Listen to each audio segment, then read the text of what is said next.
your nation, your province,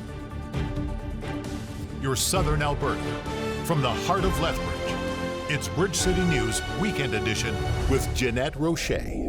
Hello, thanks for joining us for a look back at Alberta this week. The mother involved in the sexual assault case of an infant pleaded guilty Friday morning in a Lethbridge courtroom. The mother, who cannot be named under a publication ban, has pled guilty to one charge of failing to provide the necessaries of life after her 6-week-old daughter was found with extensive injuries in January after police received a welfare tip. An agreed statement of facts was read, and court learned that the baby girl was born in early December and was an overall healthy child with 0 complications. Following the abuse, the infant suffered a seizure on the way to the hospital, as well as a brain bleed. Doctors were unsure if the child would survive because her injuries were so severe. The mother's matters have been put over to August 18th for sentencing. The father accused in this case has had his matter adjourned until next week.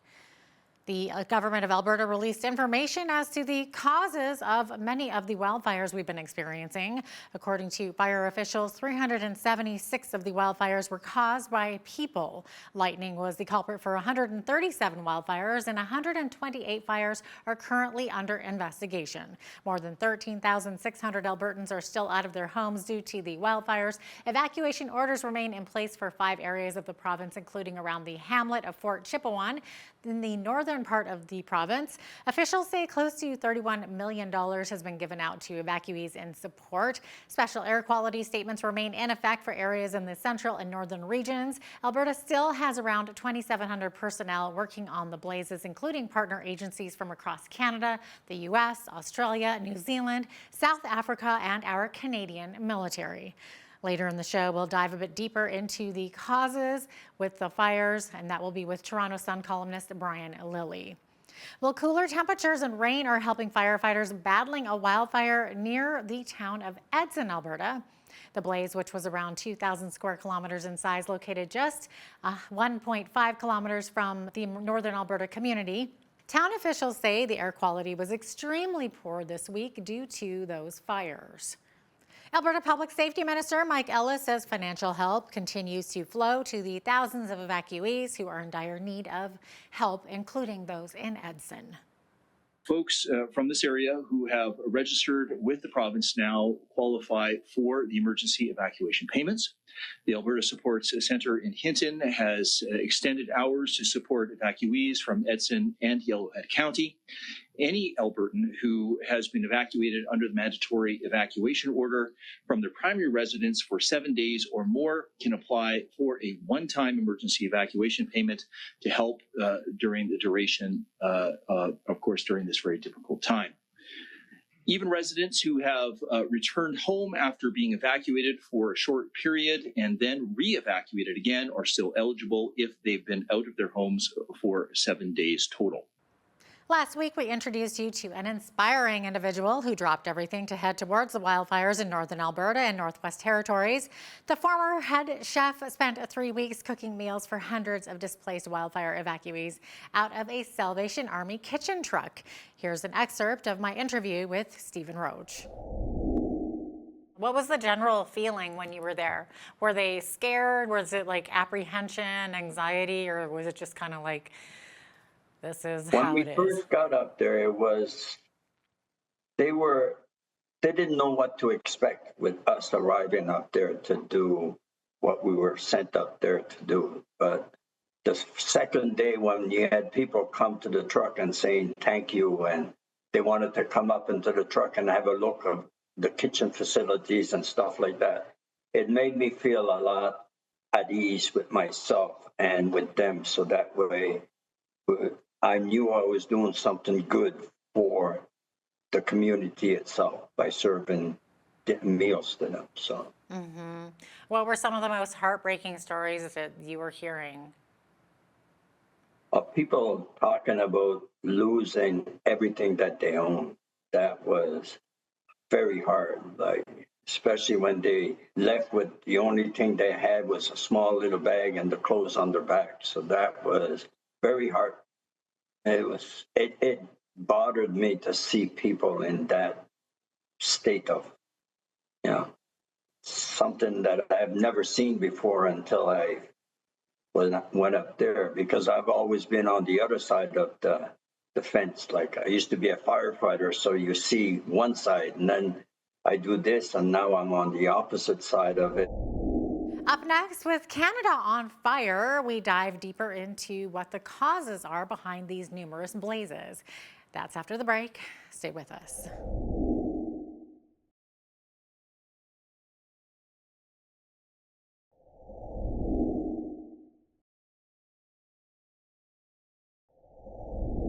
Welcome back. For weeks, wildfires have been burning in Alberta and across the country, but many aren't talking about what's causing these blazes. Some are blaming climate change, while others are saying that they're being set on purpose by humans.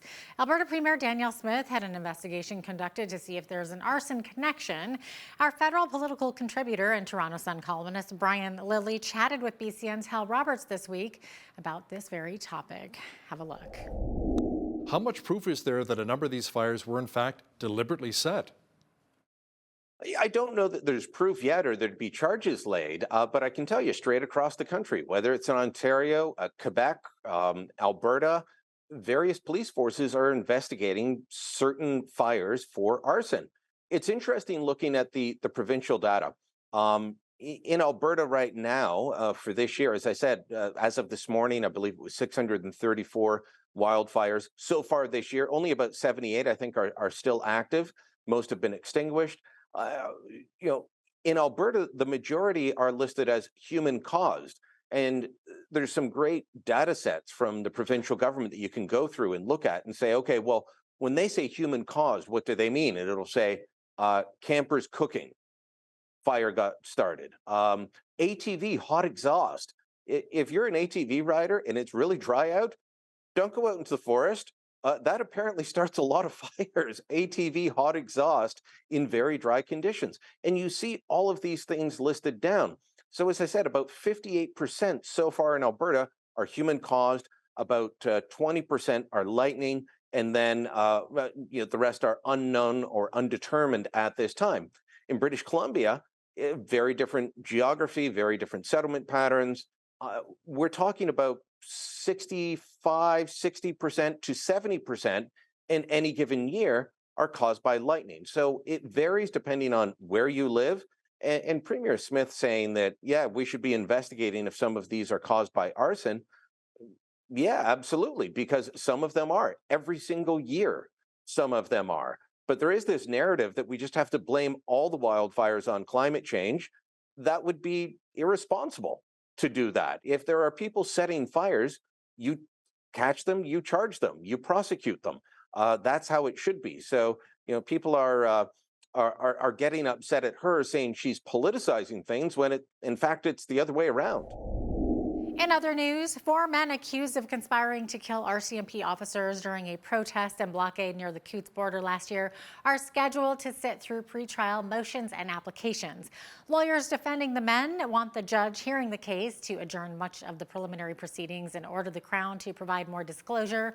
Christopher Lysak of Lethbridge, Anthony Oleanick of Clare's Home, Chris Carbert of Lethbridge, and Jerry Morin of Olds, Alberta, were arrested and charged with conspiracy to commit murder in February of 2022 during the Coutts border blockade. A cache of weapons, ammunition, and body armor was discovered in a trailer on private property near the blockade. Naveen Day has been covering this trial all week and is here now. Naveen, tell our viewers what took place this week. Well, Jeanette, this actually wasn't the trial for the 4 accused as originally planned. The trial by jury was originally scheduled to start this week, but instead, the court heard procedural matters. This is called a voir dire, which is a mini trial within a trial. Lawyers representing the accused asked the court to issue a publication ban on the documents required to obtain warrants. This is the information that led to the seizure of weapons and ammunition near the blockade. However, Tess Layton, who represents several Canadian media outlets and the New York Times, argued that there should not be a publication ban, especially since the information is already out in the public domain. We also heard from defense lawyer Greg Dunn, who asked Justice David Lebrenz for an adjournment of the trial. He accused the Crown of breaches of failure to provide full disclosure in a timely manner, stating that some documents had only been disclosed days prior. The judge is also expected to hear an application to hold the trial in another jurisdiction other than Lethbridge. During much of this mini-trial, we also heard testimony from RCMP officers and investigators and the information they were able to obtain from undercover officers. RCMP Chief Superintendent Kevin Kunetsky said an undercover officer indicated that there was a stash of guns and thousands of rounds of ammunition. Kunetsky said that information was key in determining that there was an imminent danger to police officers. The voir dire is expected to last until the end of the month. The dates and location of the trial for the 4 accused have yet to be determined. Jeanette? Thanks so much, Naveen. We need to take a quick break, but when we return, a political career cut short by a misconstrued private message that was leaked. That's next. Stay with us. They were suggesting that I sympathized with terrorism effectively, and that wasn't true.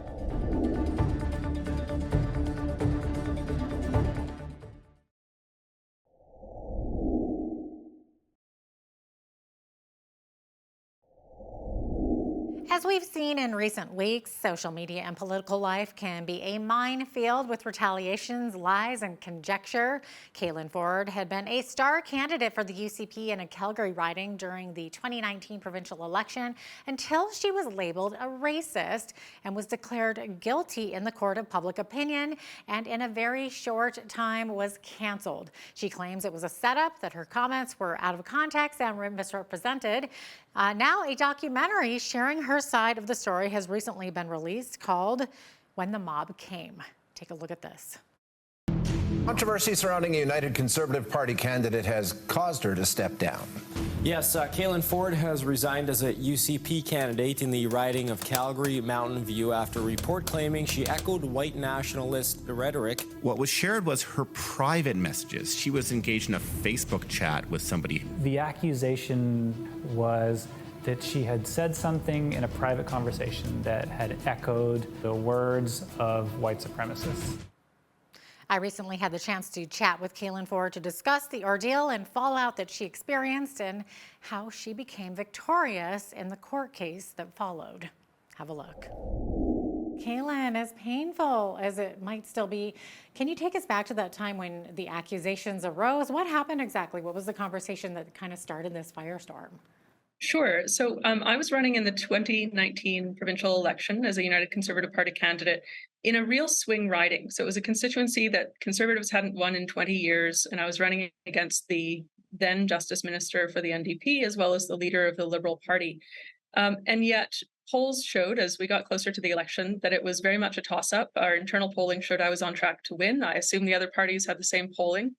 And under those circumstances, the NDP had there's an organization called the Broadbent Institute, which runs a quasi-media outlet called Press Progress.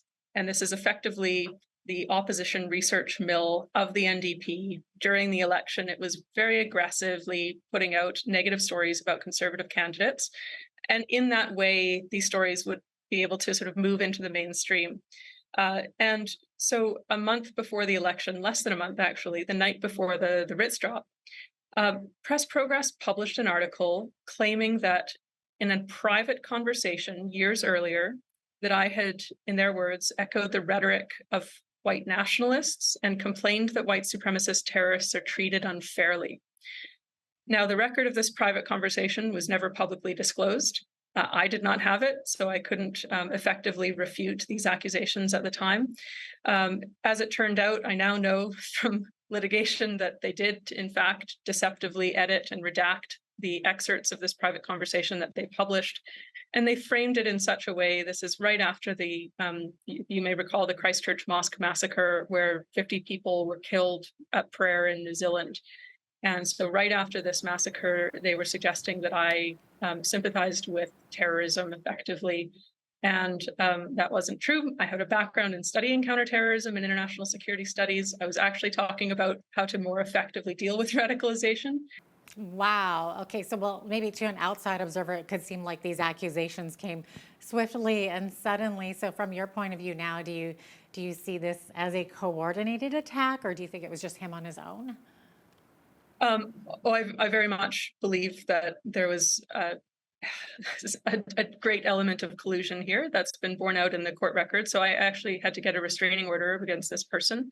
That restraining order was only very recently upheld by a trial judge, and that decision actually led to the recognition of a new tort of civil harassment in Alberta. So this is kind of the thing that you don't see when you see the headlines, is that there are layers and layers behind the story. And in this case, I think the truth was much stranger than the fiction that was concocted. But yes, I have alleged in a defamation claim against the NDP and Press Progress that this was very much a result of deliberate planning and collusion, that they were planning this for several months, that they decided to release this story right before the writs dropped, because that's when it would do the most harm to my candidacy. And a trial judge seemed to agree with that assessment as well, that was deliberately planned to maximize the harm that it would cause me. So it was not in a matter of legitimate public interest. It was about a sort of calculated attempt to destroy a person's reputation for political gain. When we return, a former member of the mainstream media speaks out about what she saw as unbalanced and biased reporting in the newsroom during the pandemic. When she questioned it, she lost her job. That's next. Stay with us. Why did the news not report that? Why did the news keep you shut in your house without getting vitamin D and exercise? That's what keeps you healthy.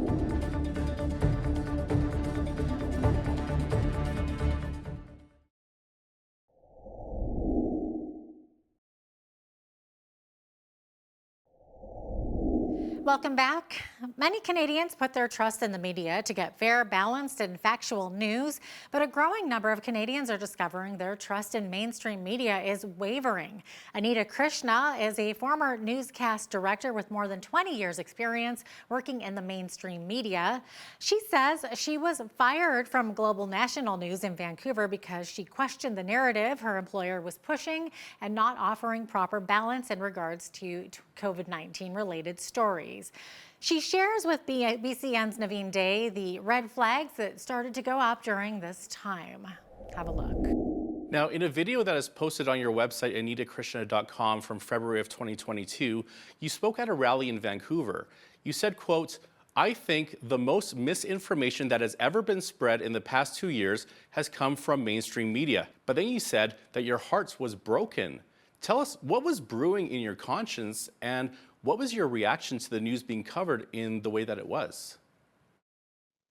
Well, all the misinformation. I mean, how dare anybody accuse us of spreading, or people who are just trying to find another side, of spreading misinformation, when it was the mainstream news that avoided talking about medications. If you really care about our health, you would say, hey, there are some medications that have been studied and they are viable treatments. You don't then care about my health if you're hiding that from me. Also, if doctors are being banned and their licenses are being suspended, which we all well know that has happened to doctors who tried to prescribe these medications, which I won't name, why did the news not report that? Why did the news keep you shut in your house without getting vitamin D and exercise? That's what keeps you healthy. You know what else keeps you healthy? Going to your AA meetings so you don't relapse. Going to church so you have spiritual gatherings. Masking. 3 years in, you expect me to wear a mask on my face? You got to be out of your mind. So all these measures were driving misinformation, clear as day. And many of us have heard about those who have recovered from symptoms by taking medications that weren't officially sanctioned by health authorities, and and some of them are people that are known to us. So wouldn't that be something that would be newsworthy and worth investigating into? Absolutely, of course it is. It's if you don't tell the public. There are certain doctors prescribing medication and healing people, and they're getting their license suspended. That's why your average neighbor and man on the street doesn't know. That's the job of the news, to inform them of all the other things that are going on. Now, when you did speak up, how did your leaders and coworkers respond to your concerns and the news story ideas about people recovering, or the possibility or increased numbers of miscarriages that you were talking about? Oh, they just completely dismissed me. They just thought that that there was only one answer. I was completely disregarded, bullied, and suspended. No, I was not given any. They treat you like a crazy person, and to shut up, immediately shut up, or they just wave you with dismissal, or they, like they go like that, or I would get emails from my boss saying I needed to stop talking about COVID. Well, that's the whole business. That was the whole name of the game for 2.5 years. They're the ones talking about COVID. That's the driving the whole newscast. So don't tell me to stop talking about that. And that's what they did. I was one of the few people from Bridge City News selected to travel to Ottawa to cover the Freedom Convoy in early 2022. And the first thing I witnessed was this Canadian love being spread. I saw people dancing, hugging, they were handing out hot chocolate and warm clothes and food. And what I saw in Ottawa was really the opposite to what I had seen on the mainstream media before I went out there. So when I went out there, the only instructions that we were given were just to walk around and report on what we saw, like be journalists. But it seems as if the MSN journalists were in larger markets were given directives, because it looked like they were either looking for negatives or trying to skew the events that took place in a seemingly misleading way. Anybody that went to the convoy saw what you just described: love, unity, happiness, hope, family, right? What we saw on the news was, the truckers have desecrated the Terry Fox Memorial. There's one Confederate flag. Oh, please. Never in my entire life have I seen a protest covered this way by news ever. And it was to shape bias. It was actually one of the most disappointing things I've ever seen. After the break, it's almost time to start planning your Canada Day activities, and we've got some ideas for you right after the break. Stay with us.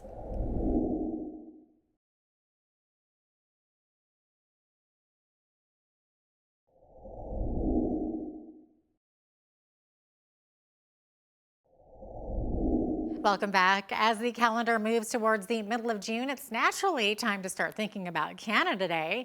A number of celebrations will be taking place this July 1st, with the city of Lethbridge hosting them at Henderson Lake as well as the Galt Gardens. Many activities like a food hub, a kids zone, live performers, and a fireworks display will take place. A new addition to this year's festivities will be a youth market. More details can be found on the city's website.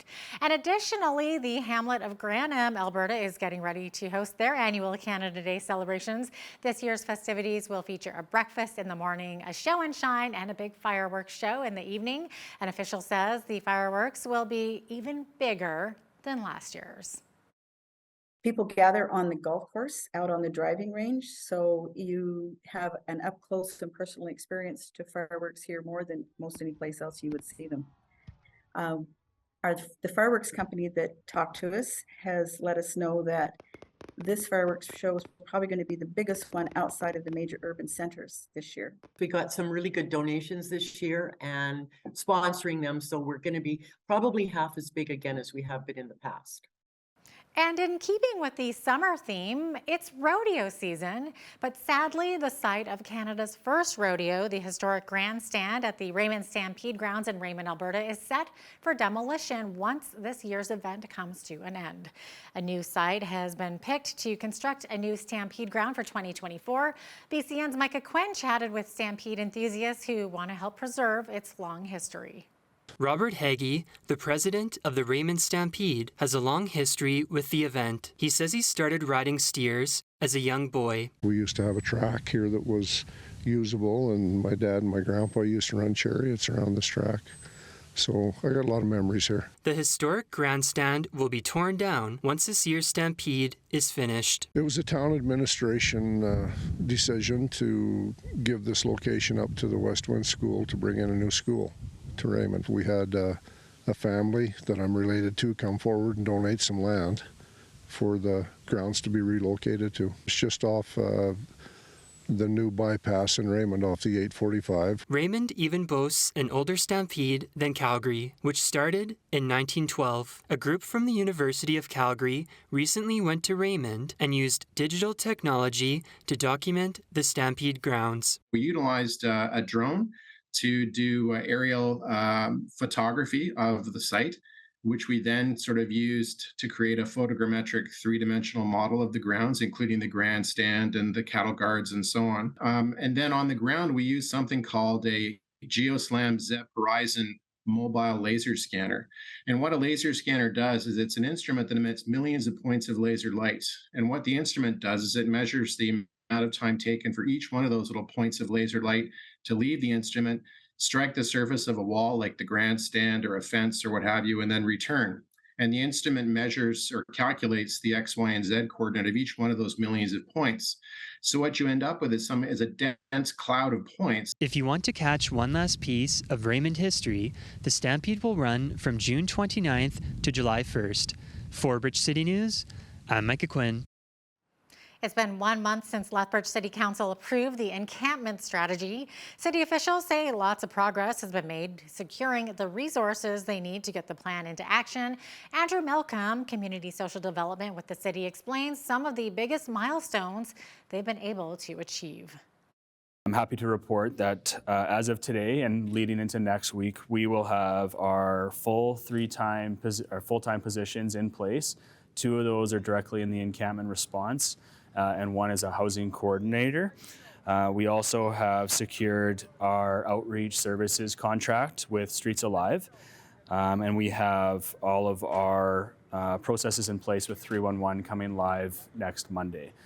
So we, effective June 19th, we will be basically fully prepared to deliver the encampment strategy as was proposed in the strategy. And speaking to the strategy, a member with the Lethbridge Police Service Downtown Police Unit says they've seen a 98% compliance rate with the plan. When we attend with the Clean Sweep partners in Streets Alive, people are very quick to pick up their stuff, their compliance. I would say our biggest challenge that I have is the garbage that's left behind. And that's what I'm continually hearing from the community, that people are frustrated with the garbage that's left behind from these people that choose to kind of urban camp or rough sleep. If they were to kind of honestly pick up after themselves, I think we would see less complaints too. Full details of the encampment strategy can be found on the city's website. After the break, we take a look at the economy here in southern Alberta. That's next. Keep it right here.